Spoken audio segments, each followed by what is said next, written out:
दोस्तों, क्या होगा अगर एक गोरिल्ला और टाइगर के बीच लड़ाई हो जाए? इन दो जानवरों के बीच इस महामुकाबले में कौन जीतेगा, गोरिल्ला या फिर टाइगर? तो आइए दोस्तों, अब तक के दो सबसे खतरनाक जानवर टाइगर और सिल्वरबैक गोरिल्ला के बीच इस युद्ध के बारे में कल्पना करें जो आपके सामने स्क्रीन पर दिख रहे हैं। दोस्तों, क्या आपको पता है कि अगर दोनों जानवरों के बीच लड़ाई शुरू हो गई तो जानवरों के साम्राज्य में यह सबसे तीव्र लड़ाइयों में से एक होगा, क्योंकि गोरिल्ला और बाघ दोनों ही बहुत बड़े और खूंखार जानवर हैं, जो किसी भी संभावित जानवर को एक झटके में धराशायी करने की क्षमता रखते हैं। तो दोस्तों, बड़ी बिल्लियों में सबसे मजबूत और खूंखार जानवर बाघ को ही माना जाता है, और अगर इसकी लड़ाई सबसे मजबूत प्राइमेट गोरिल्ला से हुई तो क्या होगा, आप इमेजिन नहीं कर सकते कि कितना भयानक लड़ाई हो सकती है। बहरहाल दोस्तों, वीडियो में आगे बढ़ते हैं। पूर्वी तराई का गोरिल्ला, जिसे ग्रेउर के गोरिल्ला के रूप में भी जाना जाता है, यह 4 गोरिल्ला उप प्रजातियों में सबसे बड़ा है।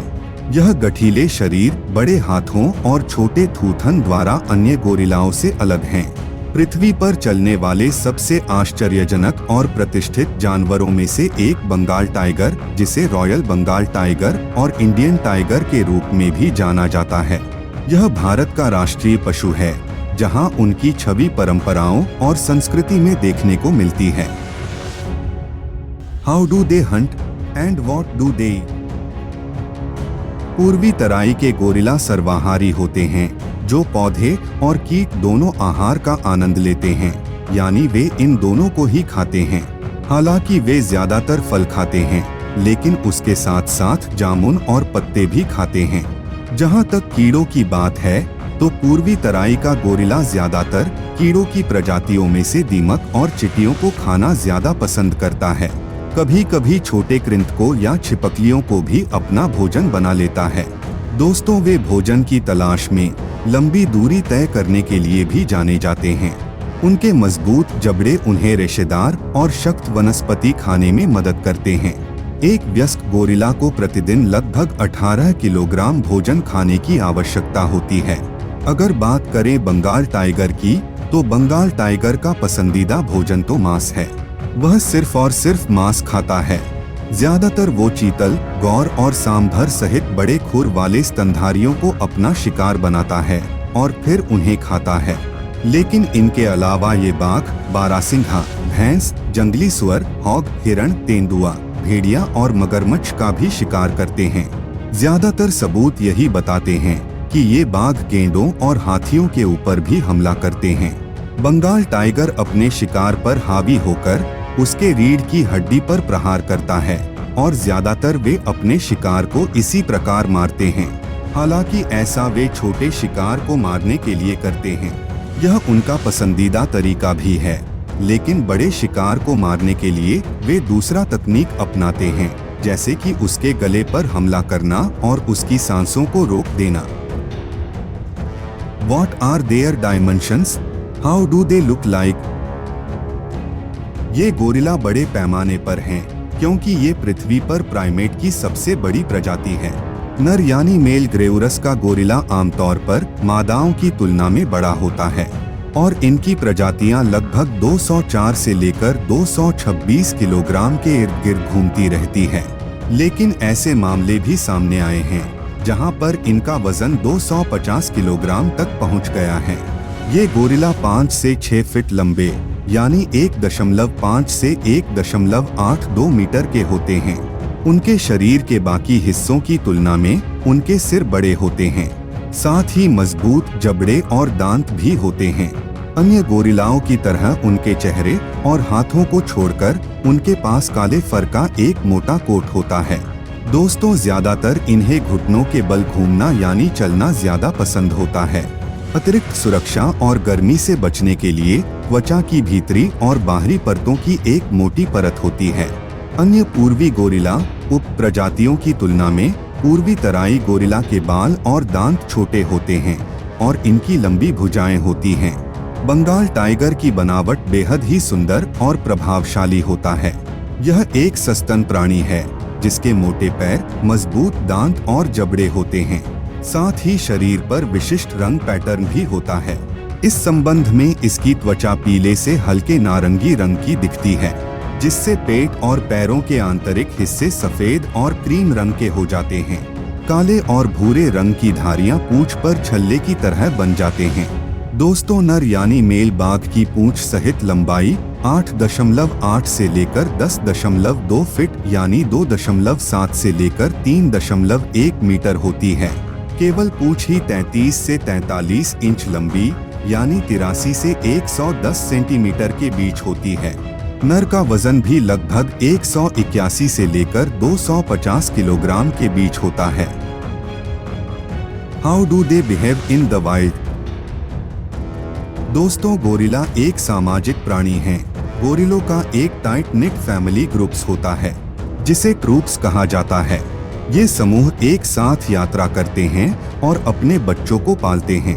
ट्रूप्स का नेतृत्व एक बड़े नर यानी मेल गोरिल्ला द्वारा किया जाता है, जिसे सिल्वर बैक गोरिल्ला कहा जाता है। उनमें 2 या 3 मादा गोरिल्ला और उनके बच्चे भी होते हैं। इसके अलावा कुछ अधीनस्थ नर गोरिल्ला भी शामिल होते हैं। हालांकि ट्रूप्स आमतौर पर छोटे होते हैं। शोधकर्ताओं ने 30 गोरिल्लों के रूप में बड़े समूहों को रिकॉर्ड किया है और उनमें यह पाया गया कि शायद ही कभी एक समूह में 2 सिल्वर बैक गोरिल्ला लीडर यानी नेता होते हैं। दोस्तों, बाघों की बात करें तो इन बाघों की जो प्राथमिक यात्रा होती है उसमें सिर्फ माँ और उसकी संतानें होती है और ज्यादातर जब बाघ यात्रा करते हैं तो बाघिन ही अपने बच्चों को साथ में लेकर चलती है, ना कि कोई नर बाघ। और जब तक बच्चा बड़ा नहीं हो जाता तब तक माँ उसे अपने साथ लेकर घूमती है। ऐसा करीब 2 से 3 साल तक चलता है। जब बच्चे बड़े हो जाते हैं तो वह अपनी माँ से अलग हो जाते हैं और फिर इस माँ बच्चों की यह यात्रा समाप्त हो जाती है। दोस्तों, बंगाल टाइगर एक एकांत प्राणी है। वह ज्यादातर अकेले रहना पसंद करता है, लेकिन भोजन की तलाश में कभी कभी ये सभी बाघ एक साथ आ जाते हैं। हालांकि ऐसा बहुत कम बार देखा गया है। ऐसा बहुत रेयर होता है। जब इस तरह के जमावड़े होते हैं तब बाघों के समूह को स्ट्रीक कहा जाता है। लगभग सभी अन्य बाघ प्रजातियों की तरह इन बाघों के पास घरेलू क्षेत्र होते हैं जो वे शायद ही कभी छोड़ते हैं। जब बच्चे अपने आप बाहर जाते हैं तो मादा आमतौर पर अपने क्षेत्र के करीब रहकर उन पर नजर रखती है। अकेले रहने के अपने पहले वर्ष के दौरान किशोर शावक अपनी माताओं के क्षेत्र में जाते हैं। नर की तुलना में मादा को अधिक बार अपनी माताओं के इलाके में जाते पाया गया है। Where does each of them live? Can they meet? दोस्तों, ये दोनों जानवर जंगल में नहीं मिल सकते क्योंकि ये अलग अलग महाद्वीपों पर रहते हैं। गोरिल्ला की यह प्रजाति कांगो लोकतांत्रिक गणराज्य DRC के पूर्वी क्षेत्र में रहती है। वे उष्णकटिबंधीय तराई और वर्षावनों में ज्यादातर पाए जाते हैं। पिछले कुछ दशकों में उनकी सीमा में भारी कमी आई है। आवास विखंडन के कारण गोरिल्ला का वितरण भी बहुत अधिक विरल हो गया है, यानी वे एक जगह से दूसरी जगह नहीं जा पाते हैं। जब उनका आवास विखंडन नहीं हुआ था, यानी रहने की जगह टुकड़ों में नहीं बटी थी, तब वे लगभग 8100 वर्ग मील के दायरे में निवास करते थे। लेकिन वे अब सिर्फ 4600 वर्ग मील में रहते हैं। दोस्तों, कई नेशनल पार्क पूर्वी तराई के गोरिल्ला आवासों को कवर करते हैं, जैसे कहूजी बेगा नेशनल पार्क और मैको नेशनल पार्क। दोस्तों, डेटा बताता है कि पूर्वी तराई के गोरिल्ला अपनी पूर्व भौगोलिक सीमा के केवल 13% हिस्सों पर रहते हैं। सामान्य तौर पर देखा जाए तो बंगाल टाइगर उष्णकटिबंधीय, उपोष्णकटिबंधीय और संशीतोष्ण जंगलों में रहते हैं। ऊंचाई के अनुसार वे आमतौर पर समुद्र तल से करीब 660 और 9800 फीट के बीच रहते हैं। हालांकि यह बदलता रहता है।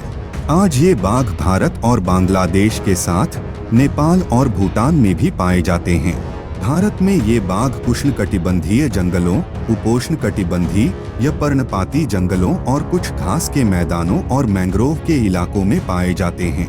दोस्तों, बीते कुछ सालों में बांग्लादेश में बाघों की आबादी में कमी देखी गई है। वहां पर जानवर अब केवल सुंदरवन में ही पाए जाते हैं।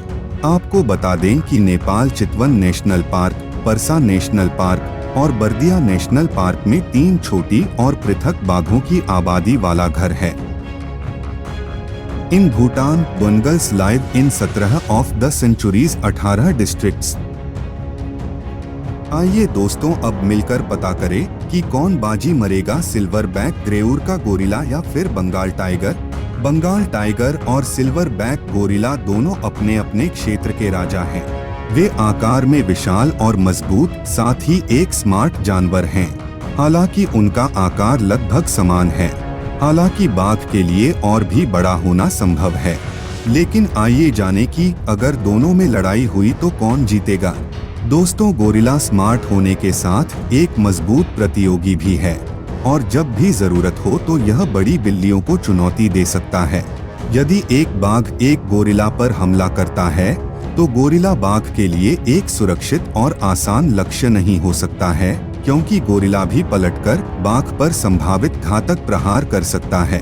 दोस्तों, ये बड़े प्राइमेट अपने शरीर के वजन से 10 गुना अधिक वजन उठा सकते हैं।